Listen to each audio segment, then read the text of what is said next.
चलिए आज की क्लास स्टार्ट करते हैं। इसमें सीखेंगे कि फायरवॉल क्या होती है। अक्सर ये क्वेश्चन आता रहता है कि सर फायरवॉल क्या होता है, कैसे ऑपरेट किया जाता है।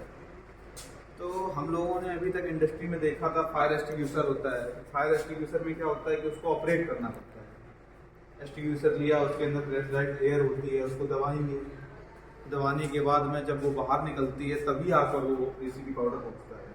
और एक जो हमारी फायर वॉल होती है, फायर वॉल ऑटोमेटिक ऑपरेट हो जाती है।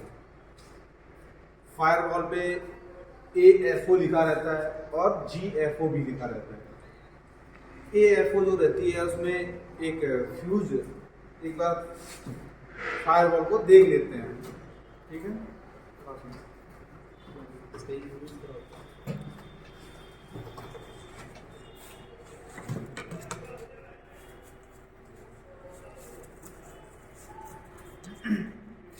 ये होती है हमारी फायर वॉल।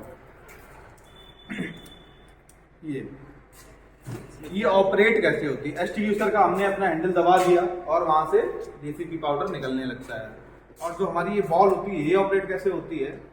जब भी ये बॉल आग के संपर्क में आती है तो इसके अंदर एक फ्यूज लगा होता है। वो फ्यूज जब तक वहां तक आग पहुंचेगी तभी ये ऑपरेट होती है। फ्यूज तक आग नहीं पहुंचेगी तो ये बॉल ऑपरेट नहीं होती। जैसे हम लोग दिवाली में पटाखे चलाते हैं, उसी तरीके से ये डीसीपी पाउडर के अंदर एक फ्यूज होता है जिसको हम पटाखा बोल सकते हैं, जो आग के संपर्क में आते ही वो फट जाता है। फटने की वजह से जो उसके अंदर डीसीपी पाउडर भरा होता है वो एकदम अपनी जगह से ब्लास्ट होकर चारों तरफ फैल जाता है, जो एक वहाँ के एरिया में ब्लैंकेट का काम करता है, जो चारों तरफ लेयर फैला देता है अपने पाउडर की और ऑक्सीजन को अंदर नहीं जाने देता है। स्मूथनिंग मेथड कर देता है वहाँ पे, ठीक है। आग बुझाने के 3 तरीके, कूलिंग, स्मूथनिंग और स्टारवेशन। कूलिंग को ठंडा करते हैं, स्मूथनिंग एयर को कट करते हैं, ऑक्सीजन को, और स्टारवेशन ईंधन को हटाते हैं। तो हम इसमें कौन सा मेथड यूज करेंगे, स्मूथनिंग मेथड। तो ये लेयर बना लेगी और ऑक्सीजन को अंदर नहीं जाने देगी। जो इस पे लिखा हुआ है AFO, कहीं कहीं पे फायर वॉल को आपको लिखा मिलेगा GFO।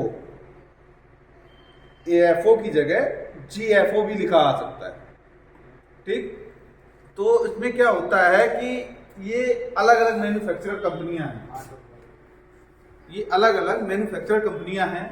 तो जो अभी AFO है ये परचेज होती है अभी चाइना से इंपोर्ट किया जाता है इसको। और ज़्यादातर अब इसकी मैन्युफैक्चरिंग है वो इंडिया में ही होने लग गई है। और पहले जो इसकी कॉस्टिंग थी वो लगभग में 3,000 के आसपास, 3 से 5,000 के आसपास।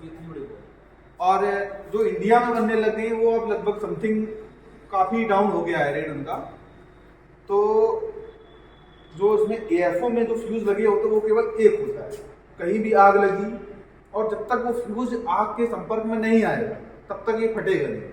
जो इंडिया में मैन्युफैक्चरिंग हो रही है उसमें लगभग में 5 से 6 फ्यूज लगे होते हैं। अगर इधर से आग लगी तो इधर भी फ्यूज लगा है, इधर लगी तो इधर भी, एक लेयर बनी हुई होती है। और AFO में इसमें एक कमी भी आई है, इसमें क्या थर्माकोल लगा हुआ है। कभी कभी थर्माकोल की वजह से फ्यूज तक आग नहीं पहुंच पाती है। और GFO जो कंपनी मैन्युफैक्चर करती है उसमें 6 फ्यूज रहते हैं, चारों तरफ लगे होते हैं। वो कोई ना कोई फ्यूज 1-2 इसके संपर्क में आ ही जाएगा। जैसे ही फ्यूज संपर्क में आएगा तो ये ब्लास्ट कर जाएगी, ठीक। तो अब ये जानते हैं कि इसकी जरूरत क्या है।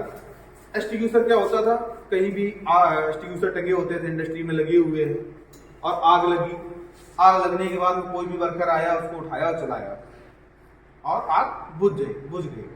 ये हमारी स्मॉल फायर पे काम करता है, छोटी मोटी आग पे। और वही इंडस्ट्री में जब वर्कर रात में कम रहते हैं उस टाइम पे अगर आग लग जाए तो एक्सटिंग्विशर चलाने के लिए कोई नहीं रहता है।